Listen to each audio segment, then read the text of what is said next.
It's working. Oh, I think we're on. Hey, we're on. Yay. Hey, everyone. This is Chrissy Hodges, and you are at our second fireside chat of the week through OCD Gamechangers here on the OCD Gamechangers Facebook page. This is the first time I've ever used this streaming thing. It's called StreamYard, right? Is that right, Stephen? I think that's right.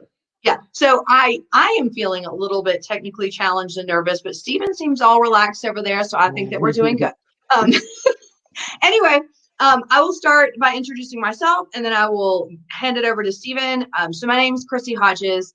I'm the founder and executive director of OCD Gamechangers, which is a nonprofit that helps create community, resources, awareness, and we do events all over the world to help bring people together to raise awareness for OCD and to help feel less alone. I'm also a certified peer support specialist in the state of Colorado. I work with people all over the world to help support them, and that's through treatment for OCD consulting. And I am the author of Pure OCD, The Invisible Side of Obsessive Compulsive Disorder.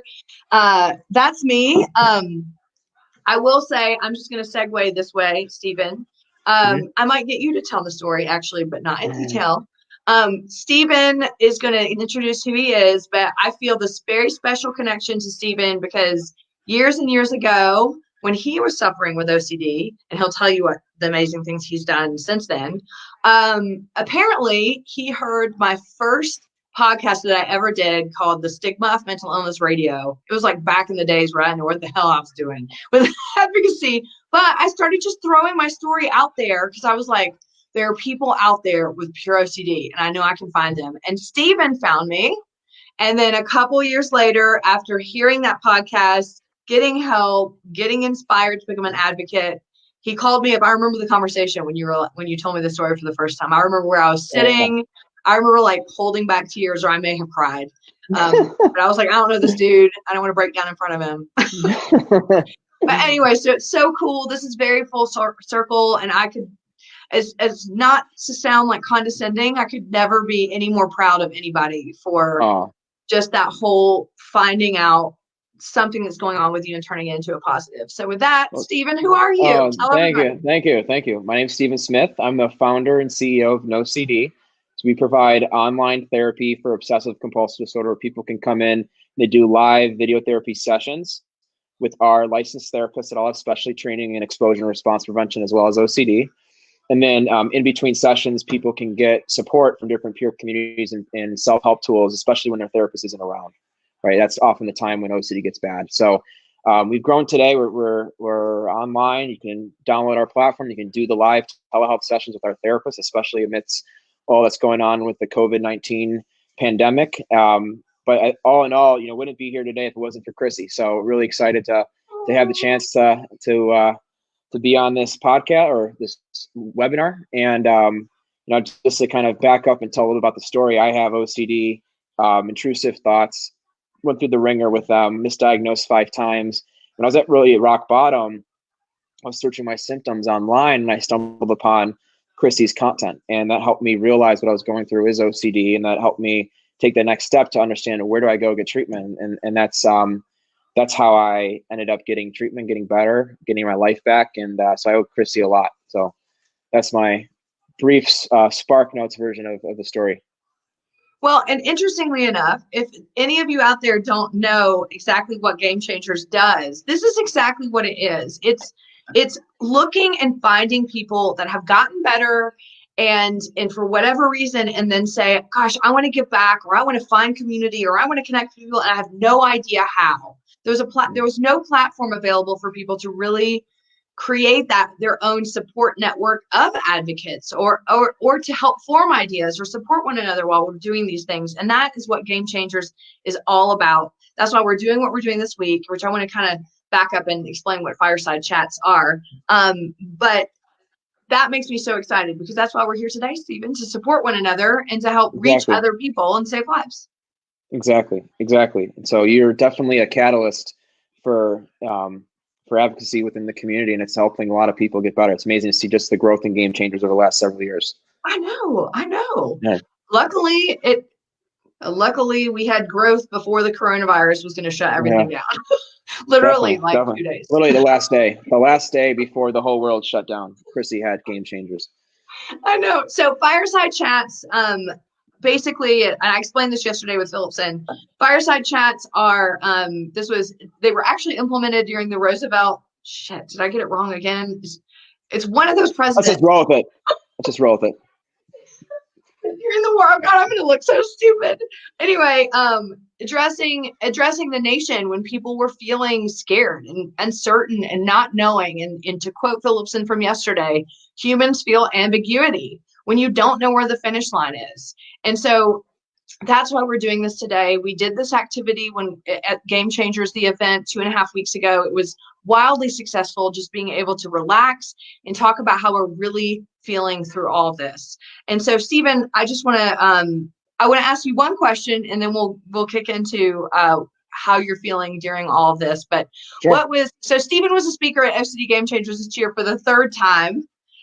He was asked this year to speak more as a provider than an advocate.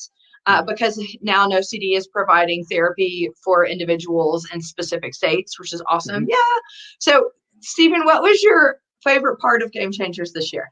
Yeah, I think my favorite part was, in addition to seeing everyone, of course, was just having the chance to talk to different people with OCD one-on-one, right? Because I know it's often tough to know that there's other people out there going through the same thing as you. So having that chance to really connect and to talk about kind of what people are going through, as well as to give suggestions and hope. I think that's really powerful. I also like the fireside chats. I like the ability to go and talk about specific topics that people face or topics people struggle with. And that was, I thought was really well done. Good. So Stephen, this year you were super laser focused and present, where in the past years I've had to want to beat your ass for doing work. At Game Changers, I had to implement the rule of no work because of Stephen Smith. It will forever It wasn't just me. Let's clarify. It wasn't just me. You were 75% of the issue. Well, it wasn't just me. No, I'm just kidding. You'll forever be known for that for Game Changers. As long as you're known, it doesn't matter what it's for, or maybe. Talk to us about how you feel about the coronavirus. So I want to hear your feelings on it, how it's impacting you, how you're responding emotionally. Yeah. I can't even so I'll try to describe it first and foremost. I was about to say, I feel like sometimes I can't even describe it, but here's kind of what I'm feeling. I, obviously struggle with OCD. For me, OCD is managed often by having routine. So not in this, again, people think OCD is just personality quirks or being uptight. It's not at all. It's more for me. It's like, I know if I can keep my routine down, I will sleep well, I'll eat well, I'll have, enough social interaction to kind of get through the day, and I'll have balance there. Right. And so that balance allows me to basically keep up with my treatment and stay on top of things. So what's happened with this coronavirus pandemic is it's caused me personally to change up my routine, right? So initially what happened was I felt kind of like a bunch of OCD symptoms to start, right? So started having some of the intrusive thoughts. I started giving into some mental rituals just to try to push the thoughts out of my head. And so I had to kind of take a step back, get grounded, and apply acceptance, right? Be more mindful, let thoughts pass back and forth, and then, reestablish a new routine. And I think that was really helpful in the last several days in particular. It's just like, look, gonna have more opportunities to sleep, which isn't always the case. May not have as much, I may not have as many chances to go outside and to drive around the area or to see other people, but so it's forced me to adapt and change my routine. And I think that's, it stemmed from a really challenging feeling to start. But I think once I was able to get past that anxiety, some of, the OCD thoughts to start, it allowed me to kind of recalibrate and live better now. So this week's been a great week so far. So I think it's just important to understand for people out there who are suffering with OCD and anxiety, like this is a time of uncertainty. I think everybody could understand that, but it doesn't mean you don't have to feel good during it, right? You could still manage your thoughts and feel better as days progress. So that's just kind of my my 2 cents. So interesting. I have an interesting thought about this, which is just why these are campfire chats, because if you were to tell me that sitting by a campfire, I'd say the same thing. As you know, Stephen, when people develop OCD, so if you're listening and you don't know this, or if you're listening and you do know this, you'll probably be able to relate. When people develop OCD, it typically is going to happen out of the blue. I mean, right. It's, you know, you have actual symptoms or intrusive thoughts and things. You don't really know you're even doing it until right. something huge hits, right? Right, exactly. And so I'm trying to reflect right now, because I'm really struggling with this. I'm really struggling. And I'm trying to reflect back on what it was like for me, and thinking back on clients that I have and other stories that I've heard of when you initially get that fear and that uncertainty about whatever it is, whether it's irrational or the irrational. And I'm not saying coronavirus is irrational, but it feels irrational until it becomes real, right? Like right. You hear the shit going on and then you're like, this isn't real. But then all of a sudden it's the pressures on your state and your city right. and things.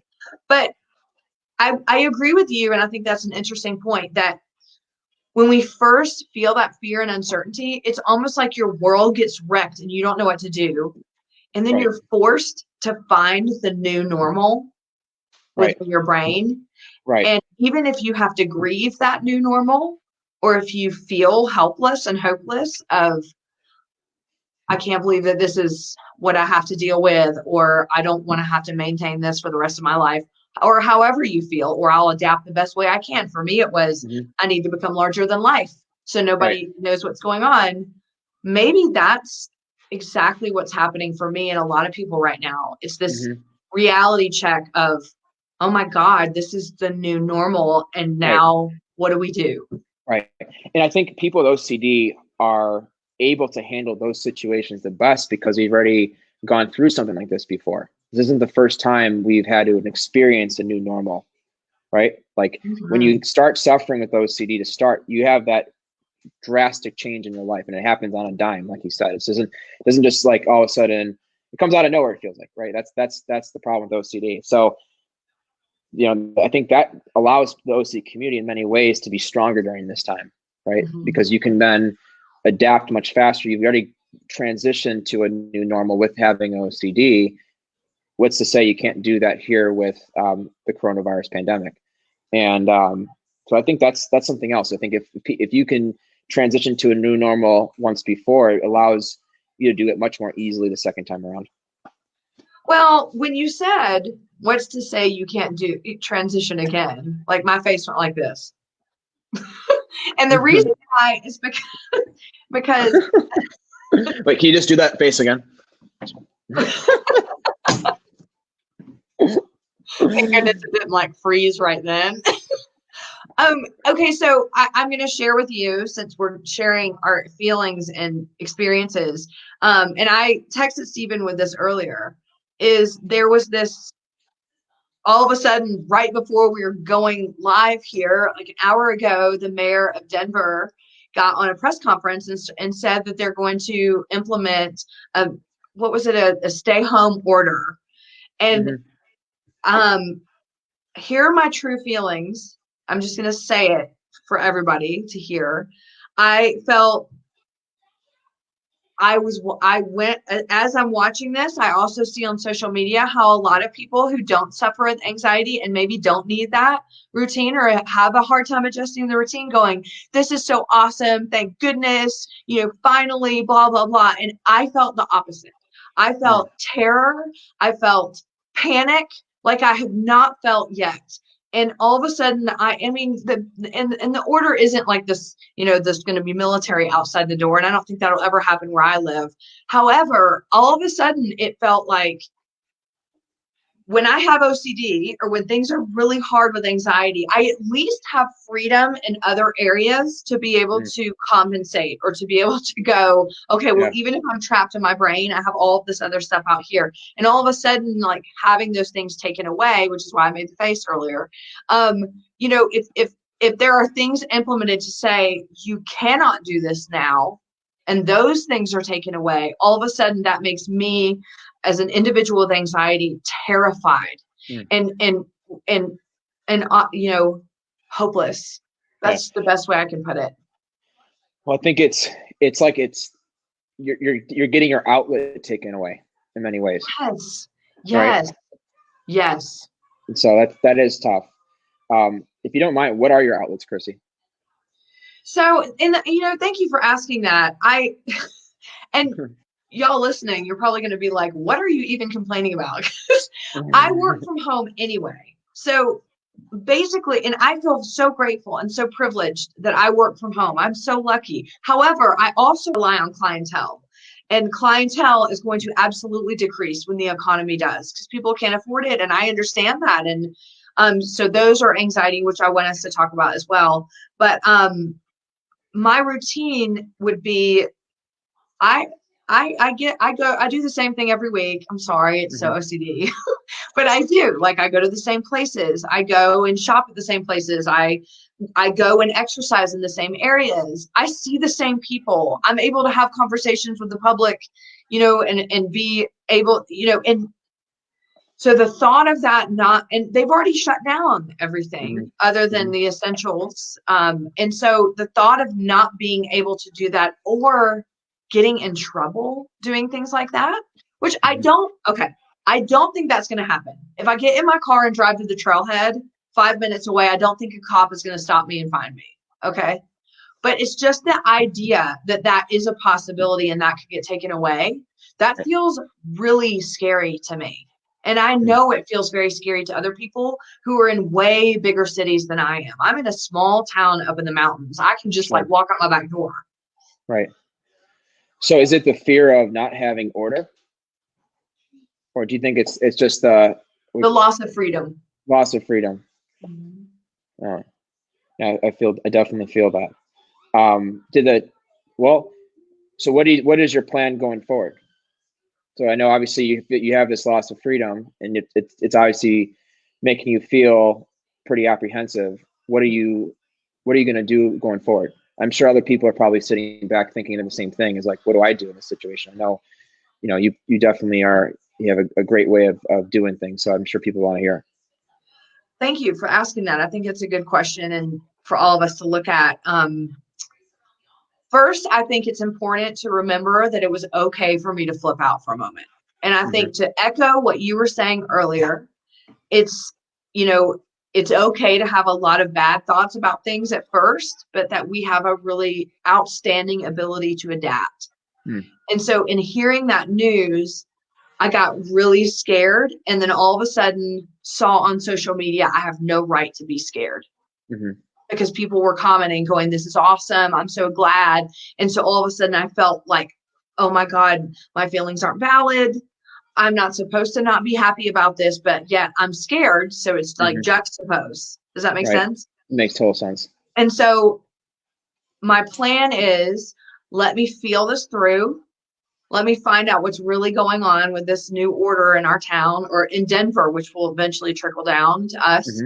And how can I adapt within those confines? So does that mean, instead of driving 30 minutes to a trailhead, I make sure to drive within my neighborhood, which, obviously, like, seriously, I could walk to the nearest trailhead here.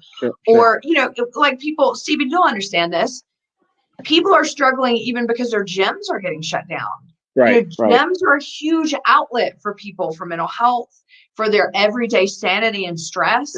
And so the adaptation for me with that, which I'm sure I'll implement for now this new order going through, was, Sean and I have found ways of doing simulating the workouts we would do at the gym at home. As silly as that sounds, like, bench press can be done with push-ups, or I've been using like YouTube videos, which I never thought in my life I would do anything like that. But, there are videos and stuff out there. So I guess the answer is, I will adapt within the confines, but I don't have to like it. And I certainly don't have to be excited and happy about it. It's okay to feel scared and sad. And that was the big issue for me. Yeah.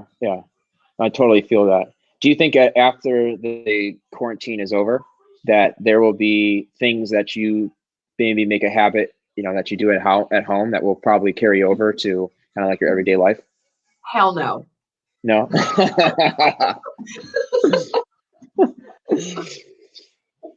I feel you.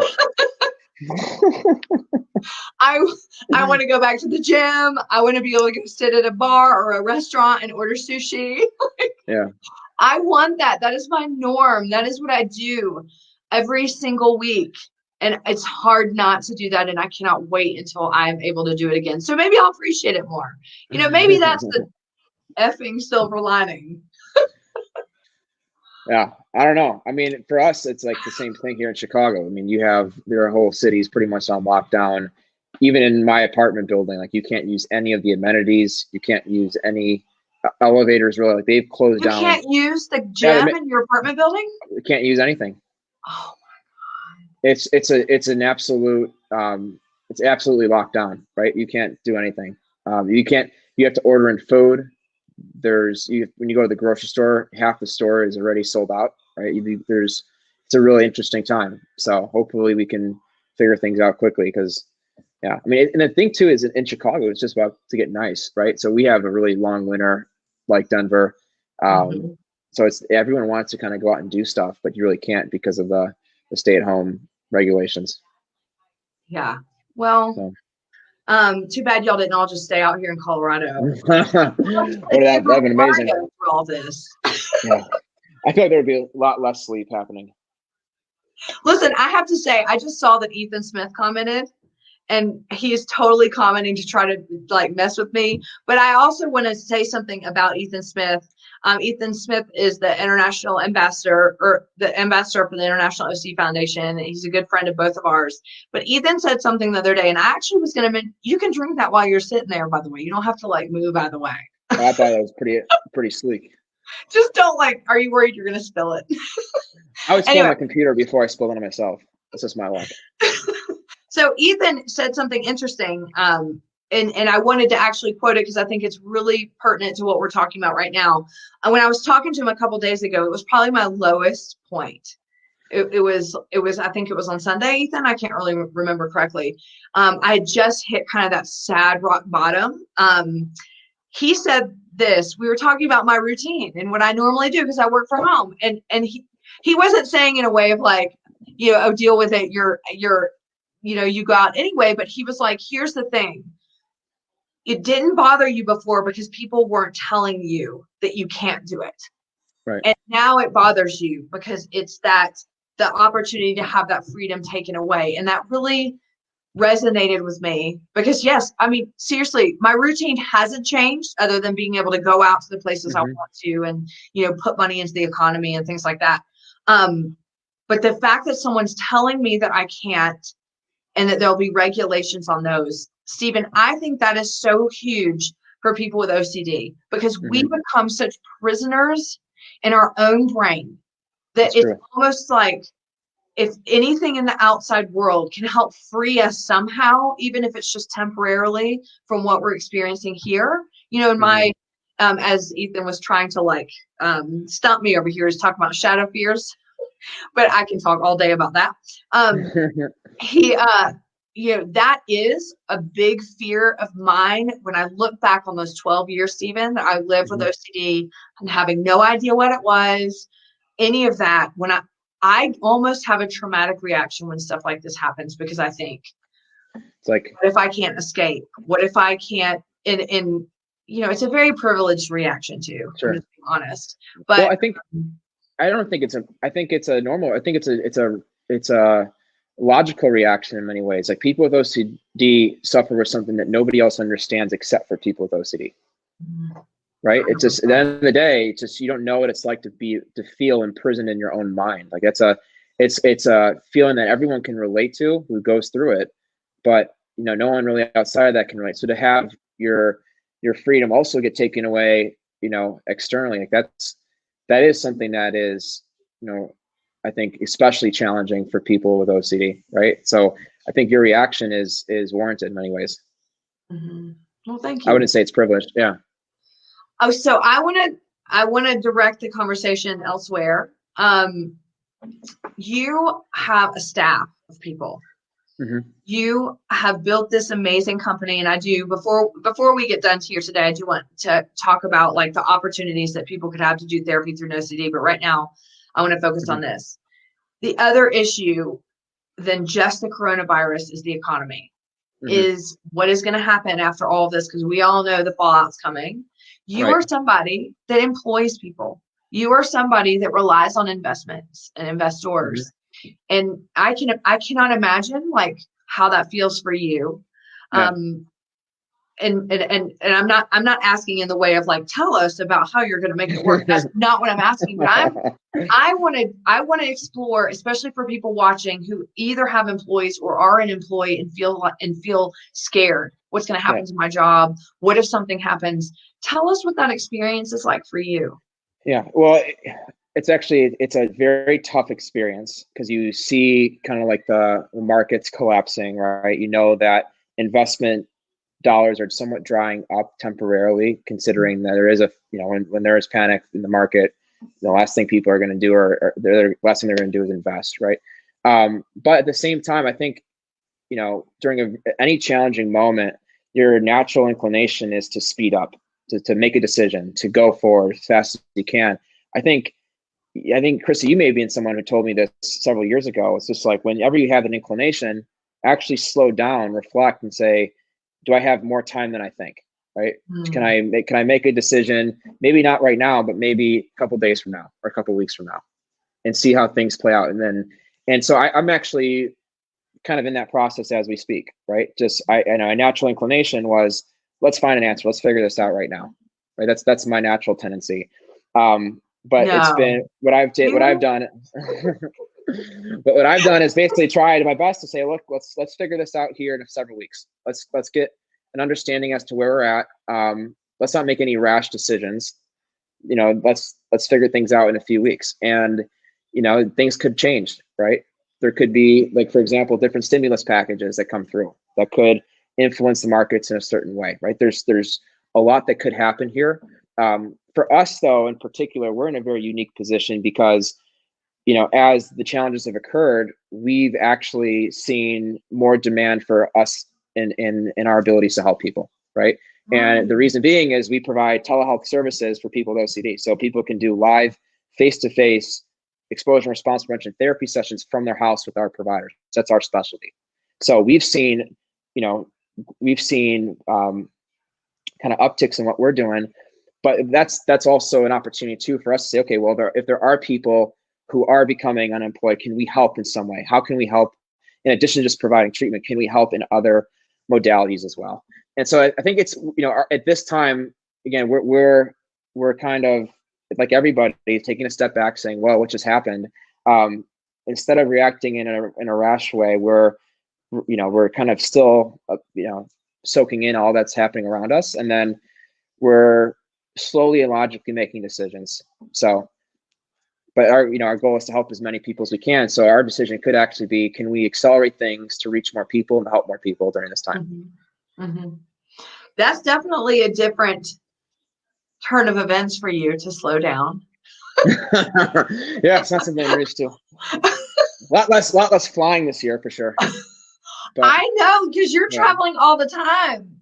You're not going anywhere for how long? I'm not going anywhere for at least 3 months. So yeah, Sean and I decided that non-essential travel, other than like if there's family emergencies or if it is absolute business pertaining, 6 months. It's just like, because if it's for business or if it's for Game Changers or something, yes. But other than that, like when you don't know where the economy is going, I can't justify spending money for no reason other than helping the economy.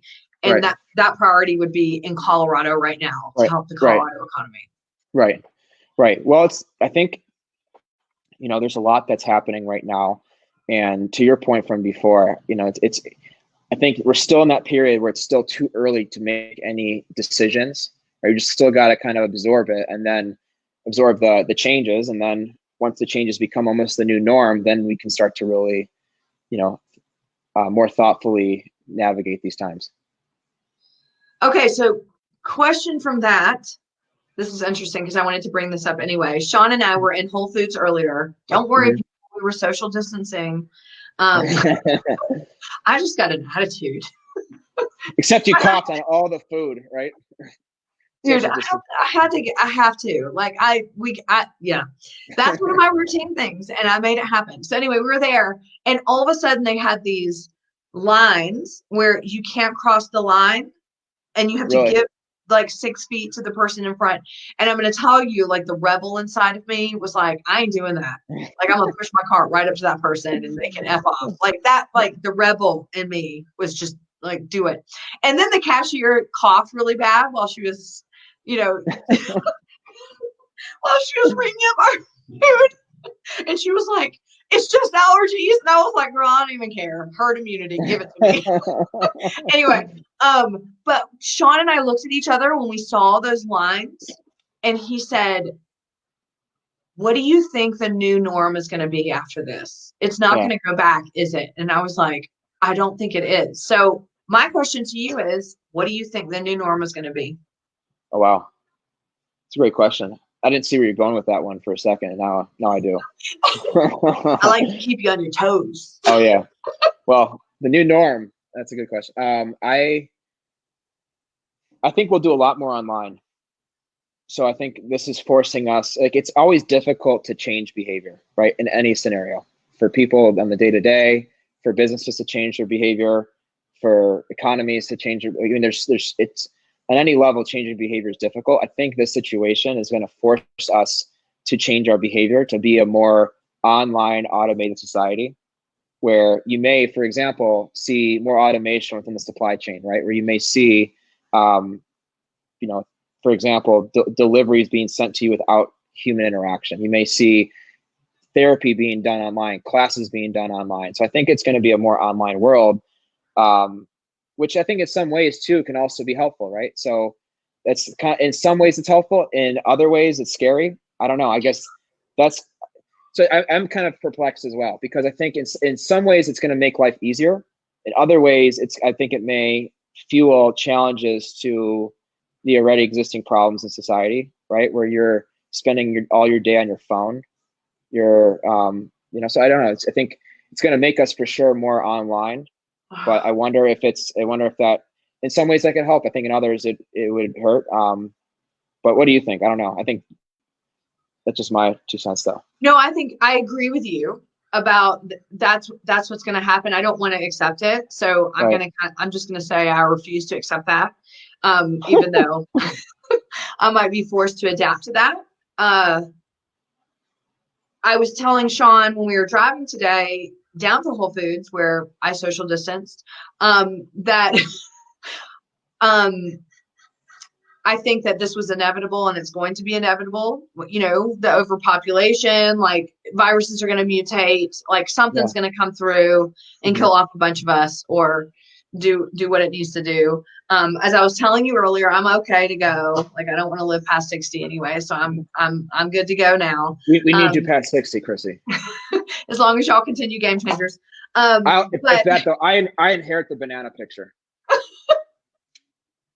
There it is. Do you see it? I can't see it. There's not enough lighting. Anyway, but it's scary to think. Here are my thoughts. I think you're correct, because I think that this is going to scare the public enough to where they're going to start distancing more. And we were already headed that direction anyway. But I'm going to echo what Phillipson said yesterday. That is not healthy for humanity. And so what I think we are going to see, which hopefully will be taken more seriously, is the more that we're distancing and losing the connection with human beings, the worse our mental health is going to be. The worse our physical health is going to be. The worse we're just going to be as people that can feel connected, because we don't, I mean, I don't know how I feel about, like, we need human beings, but to a degree, yes, we need that connection. And I'm sitting here talking to you right now, and I see you on this screen, and I'm right here with you. But if you were in the room with me, sitting right here, and you know how I am, like, I'll laugh and hit you and shit, or whatever I do, or like being able to just be in contact with you, it's vastly different. And I do believe, and my hope is that we can get back to a place of connection. But you know what? Has that already gone anyway because of technology? That's Do you the think bigger that? question. Do you think though that our society was kind of pulling back from connection, was going more online anyways, and then this accelerated it? But do you think this acceleration could make people more aware of how much time they're spending online? And do you think it could be like kind of one of those things where you spend so much time online, yeah, your norm is gonna be online, but as a reaction to that, you probably yearn for spending more time outside then. So like you kind of have this counterbalance where, or you basically spend more time online, but as a result, you want to be more social. I mean, does that make sense? I think that's absolutely a possibility. I mean, you always hear the talk anyway about the generation under Gen Z. Some generation is going to rebel against technology. Right. I've always heard that because it's going to be, we don't want this crap that's been going on right. for the last few decades. I guess, you know what, Stephen? It depends on who's going to lead the charge. Right. Because like at one point, you're going to get sick of doing this, right? You're going to say, I'm sick of the webinars. I want just to see you in person, or you'll see you for your family at least. You're sick of text messaging. I just want to go and have a nice conversation, right? Like eventually, you're going to have so much technology that it almost overloads the system, and you go and have to have social interaction normally. The desire for human connection is going to override like how easy it is to just be like that. Totally. I mean, what do you want? Do you want that? What do you think? Like, you're a couple generations behind me. No, you're one generation behind me. What? I'm a millennial. Okay, you're one generation. Yeah, I'm Gen one generation. X. Yeah. I guess for me at least, like I'm one of those people that really values personal connection. So for me, having the ability to meet somebody in person or to hang out with someone, that is what I value. Like, I'm not a huge fan. I mean, although I do spend most of my day online for work reasons, I enjoy having that one-on-one connection. So for me, I'd prefer to have a society that is more kind of like face-to-face in person, but that's just me, right? I don't know. A lot of people are a little different. Does that make sense? No, yeah. I mean, here's the thing. I've seen the world both ways. So this is the advantage of being a Gen X, is I've saw it before and now I'm seeing it now. And I know that Gen Xers will agree with me. So you grew up and this is all you saw. And so now I think you are correct that it's going to go to the extreme, and it's going to the extreme out of fear, which is almost scarier. Whereas I saw beforehand what it could be without it. However, things are so much better with it, but maybe the pendulum is swinging. Yeah. And where is it going to fall? Yeah, and that's a great point. I think what's going to happen is you're going to have an overload of technology. The pendulum is going to swing all the way to the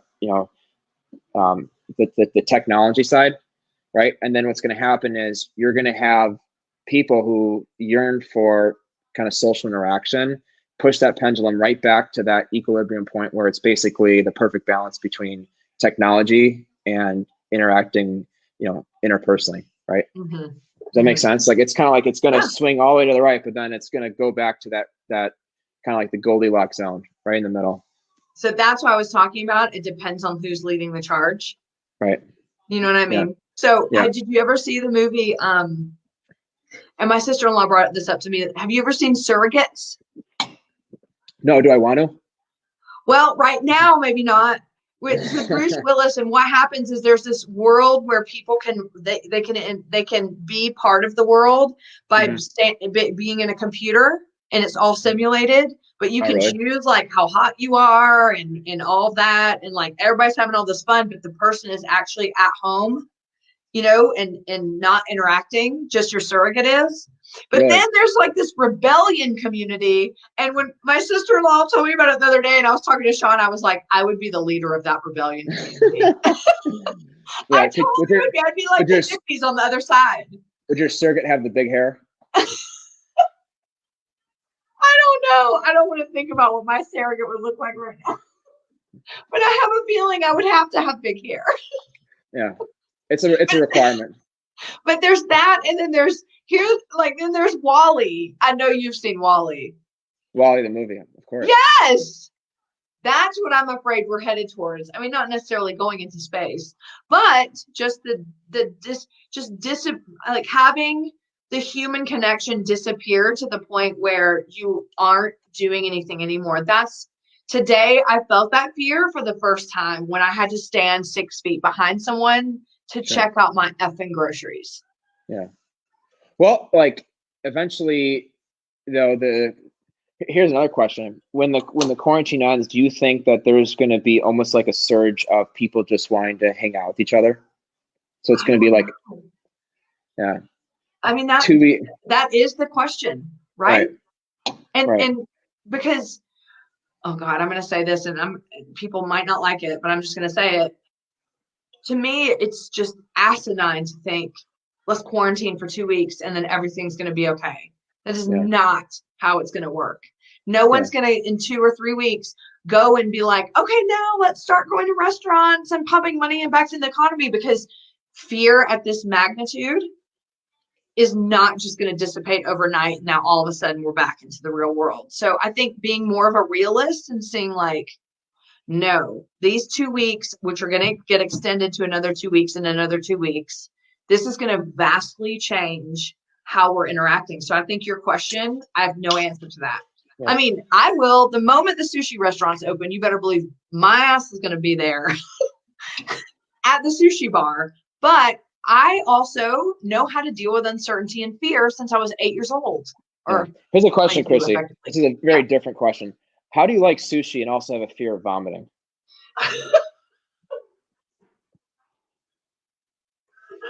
That is so vastly different.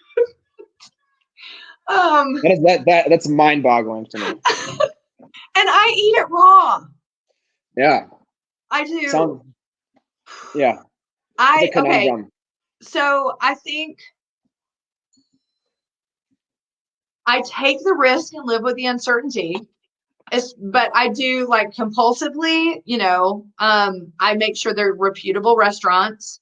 I do kind of the percentage math on how they wouldn't be serving something if they really thought that it was going to make someone vomit. But it's so good, like I can't resist. The day that I vomit from raw salmon, though, this will be an entirely different conversation. Yeah. I mean, you could ask the same as, how can you have a fear of vomit and drink box wine? Box wine's actually good. Let's put that on the record. I've stocked up because I know the liquor stores are going to close. If I open this closet right now, you would be like, wow, you need to go to help immediately. But it's just because I know you don't know what's going to happen right now. Yeah. Well, it's good. It's a good time to stock up on box wine. For all those listening in today, that is a good lesson to learn. Well, okay. So before I went up, oh my God, we're already at like 3:50. Holy, someone just went running behind you. Was it an elf? Oh goodness, the zombie. Yeah. The zombie apocalypse starts. There he goes again.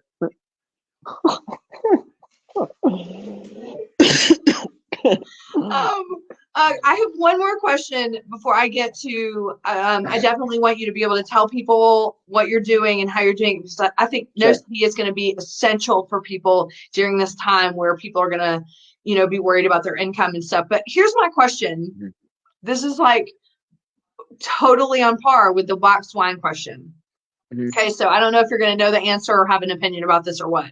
Okay. When we talk about addiction, and, addiction, OCD, addiction, whatever, like you're working with Patrick McGrath now as your clinical director. So he's one of the leading experts for OCD and addiction. Addiction is misunderstood, all of this. Well, I've also seen now how, people are getting huffy and stuff about how liquor stores are staying open. Right. Because they say it is an essential. It's an essential. And people are saying alcohol is not essential, yada, yada. And of course, all the pot stores are staying open too in Colorado. But for me, from someone who works with people who live with addiction, I've struggled with substance use during my life. what are your thoughts on how much worse it would get for people who do not have any treatment for addiction to not have access to alcohol? Wow. I know it's tough So one, and you don't have to comment, but I just wanted to that's bring it up. Yeah, it's a good conversation to have, right? So I think it's first and foremost, there's a lot of, like, I can't speak clinically because I'm not a licensed clinician. Me neither. I could speak from somebody with OCD, right? It's a really tough time, right? To have to have limited supply of things that you typically use day to day, in general. I think to give some type of clinical answer, though, I think Dr. McGrath is probably the right person to ask. I'm not the right person. I just don't have the training. Yeah. We'll blog. Well, that's a good idea. Like, we could talk about that particularly, because we get that all the time in our community too. So the way NoCD works, for people who aren't familiar, is we have a community in our app, and people talk oftentimes about certain topics in regards to OCD that are affecting them, affecting loved ones, etc. And we've seen that too, and recently people talking about the challenges coronavirus is causing their daily life, inclusive of the challenge related to substance use disorders, right? People are drinking more because of fear. People aren't having the research. They're drinking less, and that's maybe cause additional issues, right? So there's a lot that's happening now that I think needs to be talked about, that we could start the conversation here. I think it's probably worthwhile to continue the conversation via like a blog or another webinar or something like that, because I think Dr. McGrath would have a lot of great things to say. I love it. As well as Dr. Fiesner too, our Chief Medical Officer. I just wrote it down. I'm going to reach out to Patrick and see if he would want to do a video, or if I'd send him some questions, because I think it's really important. I want to conclude that conversation before we move on to you talking a little bit about what NoCD can do right now to help individuals who are feeling, a little bit isolated and scared during this time. I want to conclude with my thoughts on the topic that right now I feel like it's really important for us to just support one another in these uncertain times, and to really try to dig deep and understand where other people are coming from. If hearing me ask that question of, why is it important for liquor stores to say essential? You may be thinking, well, why would she even say that? And that's promoting alcoholism, and that's this and this. Right. But I want to counter that with talking to my business partner earlier today, who's also an LPC, who's also in recovery from alcoholism. We were talking about the real concerns. If people are drinking because they're scared, but also if they have the lack of that, and it's that they don't have the treatment, violence can occur, domestic abuse can occur, things can happen beyond what any of us could imagine if we're not in people's shoes. So you're right, you're correct, Stephen. Both of us aren't clinically able to talk about it. Let's get an expert on to talk about it. But my plea to everyone is, people are coping the best they can, and oftentimes these things bring up, John Hirschfield even wrote this in a meme, oftentimes these things bring up some of our deepest fears, our deepest demons that we deal with. For me, it's OCD, for you, it's OCD. And so everybody's coping the best we can. It's so great to be able to approach people and every day with empathy, and really an opportunity to meet people where they're at and support them in the way of saying, I'm going to try to get wherever you're coming from in an effort to support you during this time that's hard for all of us. Yeah, definitely. And I think what's great about what you're doing, Chrissy, is you're bringing up all the tough questions that need to be talked about. People are oftentimes hesitant to talk about them because they're afraid of what others will think about them. They don't want to say the wrong thing, right? But just bringing them up and having an honest conversation is so important, right? And I think that's what you do really well. So thanks for doing all that. Oh yeah, no thanks. I mean, I haven't even really thought about talking about it until we talked. Now it came up, and now we're going to plan another video or a blog. So hell yes. Awesome. Love it. So as we wrap up, tell us a little bit about NoCD and how you are just in this, you were doing amazing things anyway, and now giving the economical circumstances, like this is, you are really going to be providing an amazing service to people. Yeah. Well, I appreciate you saying that, Chrissy. Kind of just to back up my story, I have OCD. when I was going through treatment, I ran into a lot of issues along the way. I mean, it's the same issues, Chris, it seems like you ran into. First, misdiagnosed quite a bit, right? So I was misdiagnosed 5 times. I was told to take a rubber band and snap it on my wrist for every time I had a sexual intrusive thought, a relationship-based intrusive thought. It was really bad, right? And so I ended up getting to treatment, but there were a lot of barriers in that where, one, I couldn't afford it. It was, seeing a therapist that specialized in ERP was expensive, about $300 for me out of pocket per session.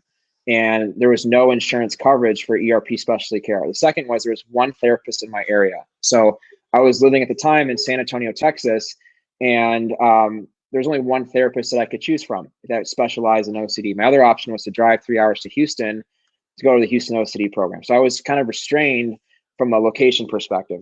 The third is just in general convenience, right? I wasn't able to I wasn't able to do therapy on the time that I wanted. I had to basically wait on this long wait list, right? Because there was just no availability. So, kind of when building OCD from a patient perspective, I had a lot of questions as to what would the, what would it take to fix all those issues, right? And I'm confident now that we could say, that we have fixed a lot of those issues, right? Wow. Where you can, no matter where you live in the state, for 80% of the US, you can see a licensed OCD therapist that specializes in exposure and response prevention. And you can do live video therapy sessions with them, all telehealth, face-to-face telehealth inside the OCD platform, right? You could do that now. We're starting to get insurance coverage from payers all across the US, where by the middle of this year, 10% of the US will be able to use their health insurance to to basically cover this for their care. And that number's just growing. So that means that you can not only see a therapist no matter where you live in your state. There's a good chance, in many states now, your health insurance company will actually sponsor it, and you'll have maybe a small copay out of pocket each session. And then the third is you can, there's no wait list today in many states that we're in. We're working hard to keep it that way. And at the same time as you could see somebody right from your house. You can, when you're quarantined at home, that doesn't mean you don't have to access OCD specialty care, right? You could still do that, and you can do the live telehealth session. So we were doing that prior to even this coronavirus occurring. So that's our bread and butter specialty, is doing ERP over telehealth. We know how to train providers to address different exposures in the telehealth environment. I mean, there's a lot that we've done, a lot of thought that's gone into this, thanks to the incredible work of our clinical team as well as our development team, right? Where we have a bunch of people at NOCD who are committed to just getting people better, right? And it starts with the leadership Dr. Fiesner and Dr. McGrath bringing on the clinical side, with the leadership, our COO Larry Trusky and CTO Anil Vaitla bring on the development side. And so we've kind of merged these two worlds to give people with OCD hope during a time like this. And so people, if they need help, we have actually an intake team which people can call, and you can schedule a 15-minute free call with them, and they will help you connect to one of our therapists who you can do live video therapy sessions with from your house. And so it's on our website. All you do is go to our website, you click book a call, you schedule a 15-minute phone call, you talk to our care team, our intake team, and they'll connect you to the therapist, get you scheduled, get you set up, and you're good to go. It's kind of a seamless process. And the reason why I did it is, again, no one with OCD deserves to jump through 1,000 hoops to get better. Exactly. Right. It's such a big problem. And that's the problem we're looking to address. And that's why, our team has grown with many people with OCD. So we have half of our team has OCD, and we get the problem, right? We understand it's not fun to have expensive care, long wait lists, to have, other issues too, with just understanding quality. If someone's been through training, all of our therapists are managed by Dr. McGrath and Dr. Fiesner, and they have to combine 40 plus years experience treating OCD. So we just want to fix all those issues. If you have OCD, you can get better. People get better every day. You just need to get the right treatment. So our goal is, can we make that treatment as accessible as possible in a way that kind of unites the community? Well, this is what I'll do a little bit later tonight, or in the morning, is I will create a meme on our OCD Gamechangers page with all the states, and I'll put the phone number and a link that people can go to in order. Oh, you're the best. Yeah. So we'll do that, of course. Awesome. All right. So let's wrap up. Stephen, any final thoughts to the community about like how to emotionally deal with this and persevere, as Dr. Phillips said yesterday? Yeah. You're not alone. I think that's the message today. You may have good days, you may have bad days, right?